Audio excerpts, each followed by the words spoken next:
నానమ్మ కథలకు స్వాగతం అమ్మ. జై శ్రీరామ్. ఇవాళ మనం రాముల వారి పెళ్లి సందడి చూద్దాము. అయోధ్యకు వర్తమానం వెళ్ళింది. వశిష్ఠుడితో సహా అందరూ మిథిలకు తరలి వచ్చారు. మిథిల అయోధ్య అయ్యింది. ఇరుపక్షాల వారు సమావేశమయ్యారు. శ్రీరాముడి పక్షాన వశిష్ఠ మహర్షి ప్రసంగిస్తూ బ్రహ్మ, మరీచి, కాశ్యపుడు, వివస్వంతుడు, మనువు, ఇక్ష్వాకువు, కుక్షి, వికుక్షి, బాణుడు, అరణ్యుడు, పృథువు, త్రిశంకువు, దుందుమారుడు, యువనాశ్వుడు, ఆంధాత, సుసంధి, ధ్రువసంధి, ప్రసేనజిత్తు, భరతుడు, అసితుడు, సగరుడు, అసమంజుడు, అంశుమంతుడు, దిలీపుడు, భగీరథుడు, కకుస్థుడు, రఘువు, ప్రబుద్ధుడు, కల్మాషపాదుడు, శంఖణుడు, సుదర్శనుడు, శీఘ్రుడు, మరుత్తు, ప్రసుశుక్రుడు, అంబరీషుడు, అంబరీషురుడు, నహుషుడు, యయాతి, నాభాగుడు, అజుడు, దశరథుడు, శ్రీరామ, భరత, లక్ష్మణ, శత్రుఘ్నులు, ఇది వీరి వంశక్రమం అన్నాడు. జనక మహారాజు లేచి నిలబడి ముల్లాకాలను ప్రఖ్యాతుడైన వాడు నిమి చక్రవర్తి. నిమి కొడుకు మిథి. మిథిలను నిర్మించింది ఇతడే జనక మహారాజు. అందుకనే మాది జనక వంశం. ఆ తర్వాత వారు వరుసగా ఉదావసువు, నందివర్ధనుడు, సుకేతువు, దేవరాతుడు, బృహద్రుధుడు, మహావీరుడు, సుధృతి, దుష్టకేతువు, హర్యస్వుడు, మరువు, ప్రతింధకుడు, కీర్తిరథుడు, దేవమీఢుడు, విభుదుడు, మహీంద్రకుడు, కీర్తిరాతుడు, మహారోముడు, స్వర్ణరోముడు, హ్రస్వరోముడు, ఈయనే మా తండ్రి గారు. ఆ తర్వాత నేను మా తమ్ముడు కుశధ్వజుడు. ఓ మునిపొంగవ, ఇదయ్యా మా వంశక్రమం. నా పుత్రికలు సీత, ఊర్మిళను శ్రీరామలక్ష్మణులకు ఇస్తున్నాను అన్నాడు. ఇప్పుడు విశ్వామిత్ర మహర్షి, జనక మహారాజా, నీ తమ్ముడు కుశధ్వజుడు కుమార్తెలు మాండవి, శృతకీర్తులున్నారు కదా, వారిని భరత శత్రుఘ్నులకు ఇచ్చి ఇదే ముహూర్తానికి వివాహం జరిపించు అన్నాడు.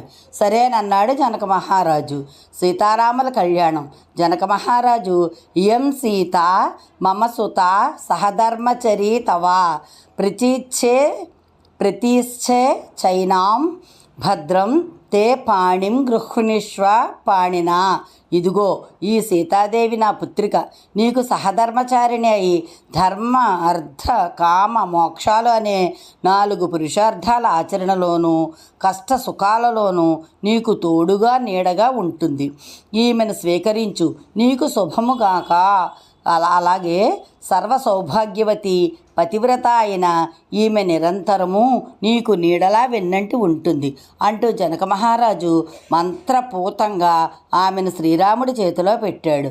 అలాగే లక్ష్మణ రావయ్య, ఊర్మిళను స్వీకరించు. భరత రావయ్య, మాండవిని స్వీకరించు. శత్రుఘ్న రావయ్య, శృతకీర్తిని స్వీకరించు. మీకు శుభముగాక అన్నాడు. 4 జంటలకు పాణిగ్రహం మహోత్సవంగా జరిగింది. మరునాడు దశరథుడు పుత్రులతోనూ సమస్త పరివారంతోనూ కలిసి అయోధ్యకు బయలుదేరాడు. దారిలో పరశురాముడు ఎదురుపడి శ్రీరాముణ్ణి చూసి, దాశరథి, శివధనువు ఎక్కువ పెట్టావని విన్నాను. పూర్వం విశ్వకర్మ 2 ధనస్సులు సృష్టించాడు. వాటిలో ఒక దానిని త్రిపురాసుర సంహారం కోసం శివుడు ఉపయోగించాడు. నువ్వు ఎక్కుపెట్టిన ధనువు అదే. ఇది రెండోది. దీని పేరు హరిధనువు. దీనిని రుచిక మహర్షి ఇచ్చాడు. ఆ రుచికుడు మా తాత.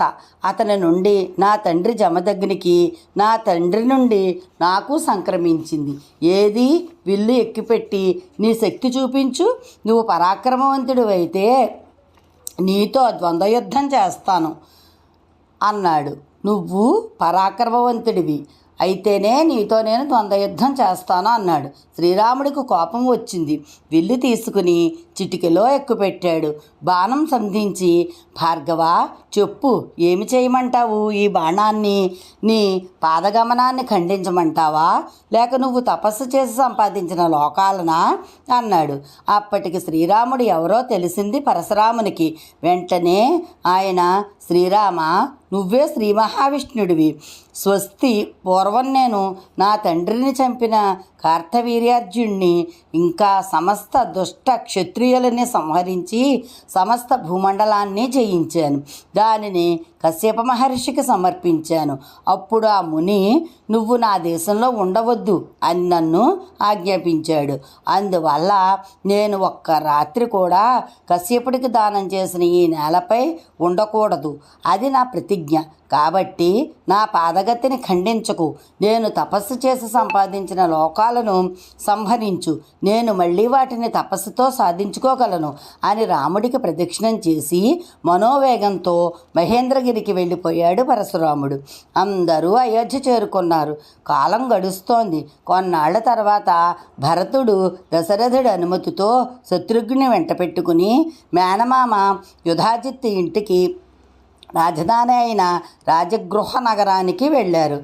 అయోధ్యలోనే ఉంటూ శ్రీరామలక్ష్మణులిద్దరూ తండ్రి సేవలో తరిస్తున్నారు.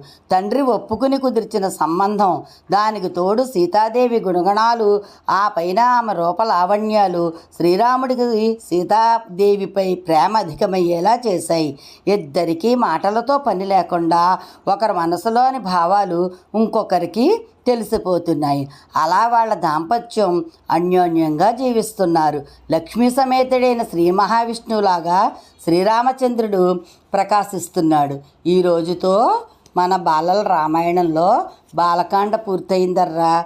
రేపటి నుంచి అయోధ్యకాండ మొదలు పెట్టుకుందామే. రాముడి పెళ్ళి ఎంత బాగా జరిగిందో కదా. వినండి అమ్మా. రామాయణం వినడం వల్ల మీకు చక్కగా జ్ఞాపక శక్తి పెరుగుతుంది. చక్కగా